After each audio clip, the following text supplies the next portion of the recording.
Senator Stewart, thanks so much for joining us today. Well, thank you for having me, Jerry. Well, it's great. So let's just jump right into this. Let's talk about one of the biggest bills of this past session, the bill that you carried, the Clear Horizons Act. Can you give us an idea in a nutshell what that was about and then what happened to it? So the Clear Horizons Act was an attempt to put into our statutes the executive order that our governor, Michelle Lujan Grisham, put into place her first month in office. Her first month in office in 2019. She set out an executive order that asked her state agencies to work on climate mitigation.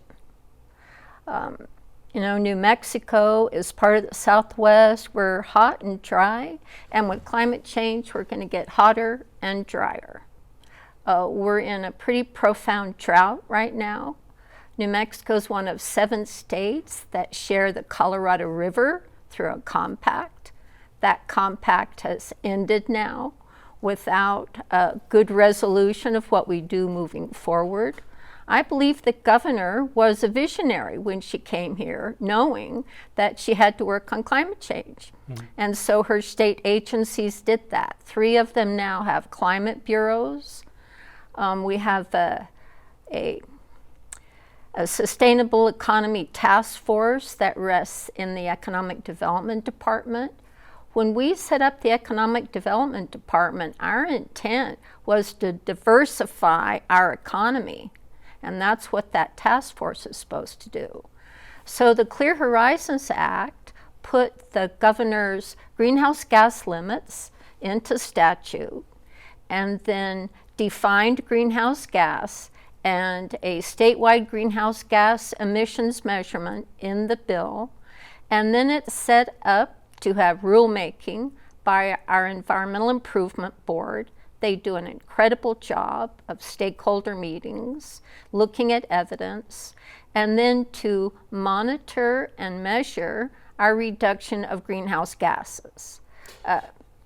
That's essentially the bill. Okay, so we had a bill that came in trying to do all of these things, reducing greenhouse gases, but what happened? I mean, what happened with the bill? Well, the bill died on the Senate floor. I could only lose 5 votes and I lost 7. So it went through the Conservation Committee and passed out pretty much party line. It went through Tax and Rev, Tax, Business and Transportation in the Senate, and it came out pretty much party line. And then it got to the floor and the other side started picking people off and scaring them and doing little memes and putting their picture and don't vote for this bill up on the social internet. I mean, and of course, I was pilloried every night on TV. Apparently, I'm just the worst thing for kids around. So just to clarify, this was 7 Democrats who voted against the bill, yes. Where previously in committee hearings, it had been pretty much party line vote all the way along. That's right. So why, I mean, there's scare tactics in social media posts, but why do you think those Democrats actually voted against it? I think some people think that it would mean less revenue from oil and gas. But none of the things we've done the last 7 years, being fully underneath the executive order of the governor, has changed any of that oil and gas. In fact, oil and gas production has doubled under the methane rules, the ETA, which is tangential but still part of it, under the Clean Cars rules, Energy Transition Act, Energy Transition Act, and the Clean Fuels Bill. We've done all of those in the last 7 years. Production has doubled.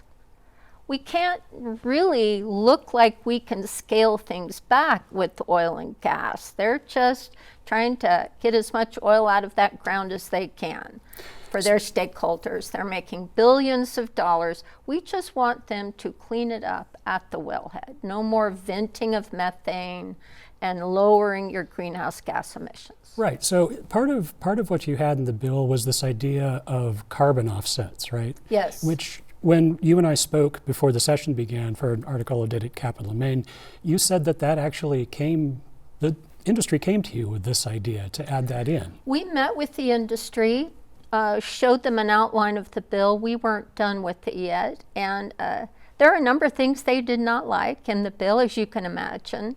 They just prefer not to be regulated. Although they're part of national, global organizations that are trying to regulate emissions, greenhouse gases, they're all part of those national organizations. So they talked at length about some of the issues for them. And when they talked about having a little more flexibility for offsets for carbon emission decrease, I decided to do that in the bill. So do you think, well, let me put it this way.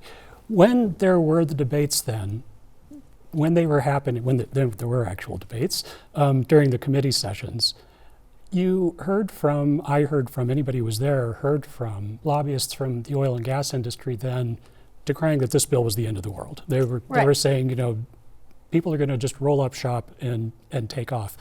Why do you think that they would both talk to you about, hey, let's put these carbon offsets in the bill, but then at the same time come to you during these committee hearings and say this is the worst thing ever, and then have these Democrats vote against it? How do you balance those two ideas there?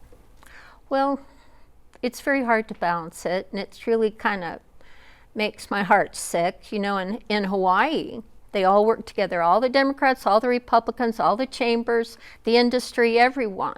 Lowered their greenhouse gas emission, put essentially the same targets in their statutes that we tried to do, and then they had a big party at the end of it. And in Colorado, they have passed essentially the same standards as we have, with requirements to lower emissions, and they've passed their bill instead of what's happened in New Mexico. So I just think somebody is lying about these issues, because you know, the head of NMOGA has been in the paper multiple times saying how great the methane reduction was. You know, we had to drag them kicking and screaming to those methane reduction rules. They finally agreed to it. And now, yes, they've lowered their emissions tremendously. We have been working for 7 years in this state to lower these greenhouse gas emissions. Ag is already there for their 2030 target. We're doing better in transportation with our clean fuels. So everybody needs to lower their greenhouse gas emissions if we want to have any impact on mitigating climate change in this state, because we're just looking at more fire, more floods, more devastation. I'd like to ask you then, you know, another regular comment that came up during the committee hearings was that, well, yes, New Mexico pollutes, and we have a big carbon emission, you know, a lot of carbon emissions that come out of the state of New Mexico. But when you compare it to the rest of the world, it's really not that much. Why should we have to clean up at this sort of level that you're proposing here? Whereas, you know, it always comes back to China, China, China. Why China doesn't have to do it? Why should we? I mean, what is the argument there? China's already doing it. China is about to do more solar than coal for the first time. Their emissions are actually going down. Some people think we have the best oil in the world. It's called sweet oil. It doesn't need as much refinement as, say, the oil from Venezuela. So our oil is valuable, and other countries are actually wanting our oil and gas. Japan would like to buy our natural gas from us, but guess what they say? It has to be clean first. It can't be produced with methane spewing out into the air. It can't have a high emission, greenhouse gas emission, or we won't buy it. Mm-hmm. Remember how we got Facebook in Los Lunas? They said, we want all renewable energy, and we gave them that. We created a solar field right there for them. They've increased the gross receipts to Los Lunas by 85%. So there are companies who want to be green and who want to move forward with this idea that industry needs to be cleaner. So I just want to sort of bring this idea around, tell me if this is what you're kind of getting at, that New Mexico theoretically produces this very, I'm reluctant to use the word, but clean oil and gas.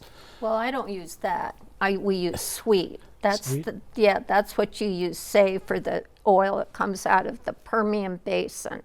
Well, that tends to be because it's low sulfur, but that's a different argument. We can talk about that later. That'll be fun. But the idea that you're bringing up here is that you had this Clear Horizons Act, which was essentially what these companies would need to be doing if they're going to be exporting the oil and gas from here, because that's the requirements coming from Europe and from Japan and other places. Do I have that pretty Right. much straight? Yes. Now, your first question was, we're small. Why should we care about this? We're small. We're the 5th largest state geographically, but we have the 2nd highest greenhouse gas emissions in the country after Texas. And we know where they are and who's doing it. And we've had an executive order for 7 years to try to rein in those greenhouse gas emissions, not to run off oil and gas, but to incentivize or regulate them so that they will lower those greenhouse gas emissions. Colorado is doing it. Other areas of the world are doing it. It can be done. These companies have a lot of innovation. In Colorado, they actually have machines at every well piece that sucks up the methane. I forget the name of it, but they've just done that this last year. So we think that it's important for the industry in New Mexico to rein in their pollution. We have a very high amount of asthma among our students. We have something like 140,000 people that live within a half a mile of an oil well. So if that's the case, then what are you going to bring this bill back next year? And if so, how do you think you'll be changing it to make it more palatable, perhaps, to the 3 or 4 Democrats you'll need to flip next time, provided it makes it that far? It's too soon for me to answer that question. I know what I want to keep doing. There's just an incredible coalition behind the Clear Horizons Act. The Semilla Project, CVNM, all the environmental groups in the state. There's just a lot of work that's been done in our communities about the Clear Horizons Act. We had a group of people from Interfaith Power and Light from Carlsbad walk all the way to Santa Fe for the Clear Horizons Act. But I certainly want to continue to be involved with the coalition around the state that's grown over the last several years, try to rein in the greenhouse gas emissions that we're producing. So we've been talking just particularly about this act and the politics around it, but I'd like to expand that a little bit. There are other climate bills that came up during the session. You had a couple of them, and I don't think people always necessarily see them as climate bills. You had one, a solar tax credit, and there was another one about a mosquito bill, which I thought was pretty fantastic. Didn't pass, but can you explain how bills like those are actually climate related, climate adjacent bills? And do you think we'll be seeing more of these in the future, and why? Well, I hope so. I'm particularly disheartened about the solar bill because that had bipartisan support in the Senate. And it was a bill that instead of having a 10% credit from the state and a 30% credit from the federal government, the Trump administration has just taken that away at the end of 25. So we tried to move the state from 10 to 30%. To make up for the federal government pulling out. Not totally make up for it, but at least to go partly. Because the total credit was 40% before, and now with the bill it would be 30%. So it passed easily out of the Senate with a lot of bipartisan support, including the Finance Committee. It gets to the House and the Tax Committee, just that there was one person from LFC just ran in and said, oh, there's no capacity in the budget.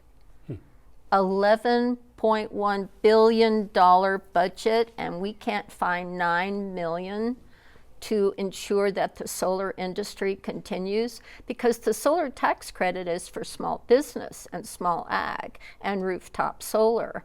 And when Trump pulled out the 30%, some of those companies had issues with staffing. and unfortunately they're going to continue with that because we didn't get that bill passed. Definitely we'll look to do that in the future. Let's talk just really quickly. We're kind of running right up against time here, but about that mosquito bill. surveillance bill. Yeah. We talked a bit about that before coming on Yeah. air, and I just thought that was so fascinating. Well, so one of my colleagues, a brand new senator, Nicole Tobiasen, her husband was stung by a mosquito this last summer, and it had West Nile virus. And he is now severely injured through that mosquito bite. So Nicole and I thought about, we really need to look at mosquitoes because these are new mosquitoes that are in Albuquerque. They're very small. They don't have that, they have no sound, and many of them carry West Nile virus. Apparently there have been 3 people actually died from it in Albuquerque this last summer. But mosquitoes, insects, animals, they're all changing their habitat because of climate change. Because we're warmer. We're much warmer. We're warmer last year than any previous year. Before that, we were warmer than any previous year, and it's going to keep going. So, yeah, it's not good to try to understand the science behind the flora and fauna of our world and what's happening with climate. But we need to do something about the mosquitoes in Albuquerque that have West Nile virus, and that was our attempt. And now we do have money in the budget. So the bill itself did not pass, but there is money in the budget for mosquito eradication. We'll see how far it goes. So very last thing, and when you and I talked before the session began, I asked you, do you think that the way that the legislature is set up with these really quick sessions, you have legislators who are not paid, and it's really a very part-time job for the most part. You brought up that, by the last week of the session, everybody's running on fumes, but they're trying to think through these very difficult bills. And you said, but that's just the way that it is, and you can still get stuff, we still get stuff done. Bills still get passed, you can still get bills passed. Do you still feel that way, or do you think we're really heading to a point where we need to change things? Well, I think we have, thank goodness, we have newer and younger people arriving in our legislature. They want to get paid for the work they're doing. This is my 32nd year. Are you getting the hang of it? I'm getting the hang of it, but I certainly haven't been paid for any of it. So I support them in doing that. And we passed a constitutional amendment to get legislators pay in the very last minute of the session. It goes to the voters now.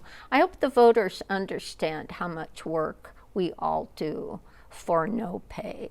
I think we would have, I don't know, I just don't know. All I've known is the citizen legislature and the short sessions, but the long, robust interim committee process where we just go into things in great detail.